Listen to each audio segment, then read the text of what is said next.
उसका वादा पिता से था, वादा माँ से, वादा बहनों से, वादा खुद से, अपनी परेशानियां दूर करने का, और जो उसने निभाया पूरी शिद्दत से। उन अभावों को दो धन्यवाद जो आगे बढ़ने की प्रेरणा देते हैं। कुछ ऐसा मानना है मोटिवेशन गुरु के आज के नायक गोविंद जायसवाल का। गोविंद के पिता एक रिक्शा चालक थे। बनारस की तंग गलियों में एक 12 बाई 8 के कमरे के सिर्फ एक मकान में रहकर गोविंद का परिवार बड़ी मुश्किल से अपना गुजारा कर पाता था।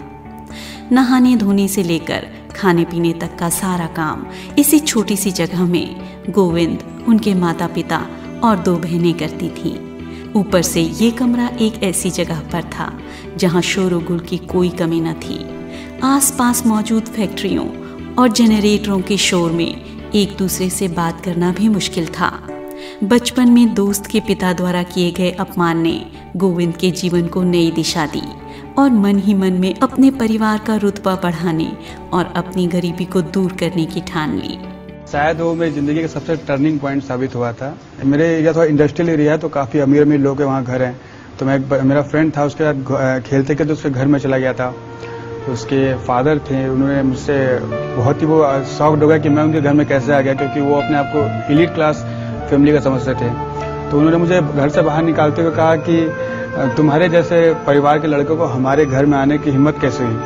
वो बात मुझे कई दिन तक समझ में नहीं आई, क्योंकि फिर मैंने अपने एक वरिष्ठ व्यक्ति से जो तैयारी कर रहे थे, एजुकेशन में काफ़ी अच्छे थे, उनसे पूछा कि उन्होंने ये बात क्यों कहा। तो उन्होंने कहा कि तुम्हारे जो सामाजिक बैकग्राउंड है, तुम्हारे जो परिवार के बैकग्राउंड है, उसकी वजह से उन्होंने ऐसा कहा।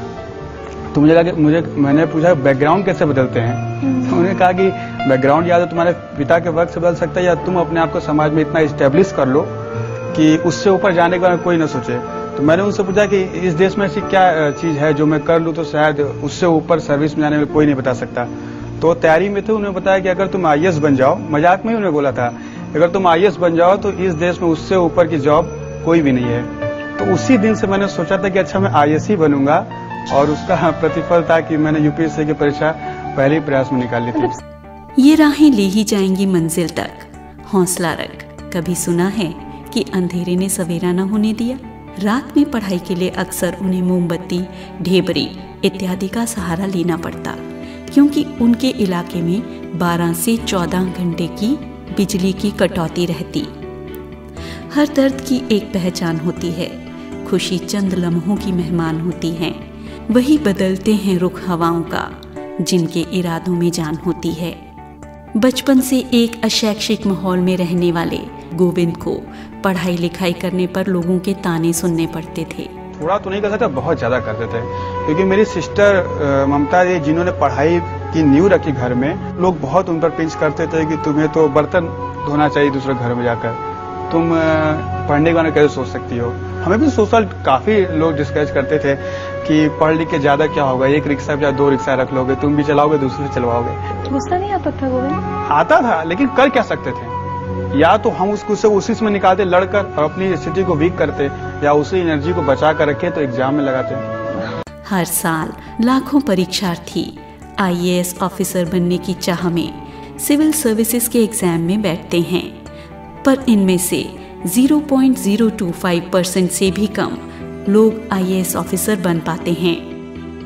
आप आसानी से अंदाजा लगा सकते हैं कि IAS बीट करना कितना मुश्किल काम है। और ऐसे में जो कोई भी इस एग्जाम को क्लियर करता है, उसके लिए अपने आप ही मन में एक अलग इमेज बन जाती है। और जब ऐसा करने वाला व्यक्ति बहुत ही साधारण बैकग्राउंड से हो, तो उसके लिए मन में और भी रिस्पेक्ट आना स्वाभाविक है। जो हमारी परेशानी थी कि हमने हाफ टिफिन किया, या एक बार तो था कि हम 150 रुपये महीना ही केवल बचा था, मतलब खाना के देने के बाद जो 2 टाइम हाफ खाते थे उस पर 150 था, कि दोनों टाइम अब चाय भी हम संभव नहीं था कि पी पाए, क्योंकि दिल्ली में 4 रुपये का 1 कप चाय होता है। तो इतना भी मेरे पास नहीं था कि हम दोनों टाइम चाय पी पाते। लेकिन इससे क्या फर्क पड़ा, हम और मजबूत हुए उभरे ना। और हमारी परेशानी थी, हमने उसको सॉल्व करने की कोशिश किया। उसका फिजिकल प्रॉब्लम बहुत झेलना पड़ा, बहुत कमजोर हो गए, बहुत बीमारियां हो गई, बट मेंटल बहुत हम टफ हुए। टाइम काफी टफ था उस समय। अगर न होता तो मेरे फादर की तबीयत बहुत ज्यादा खराब थी उस समय। हमारे रिजल्ट के 10-15 दिन पहले तो बाबूजी रोटी या अचार में पानी डाल के खा रहे थे।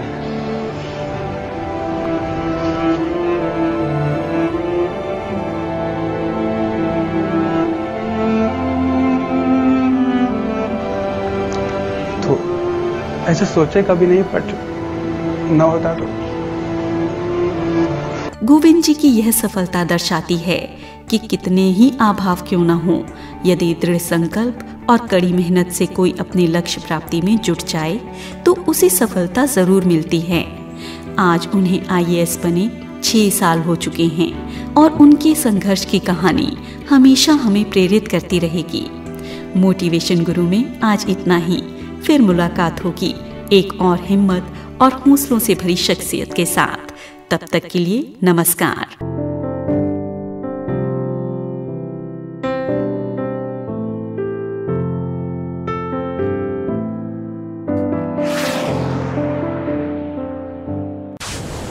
हाँ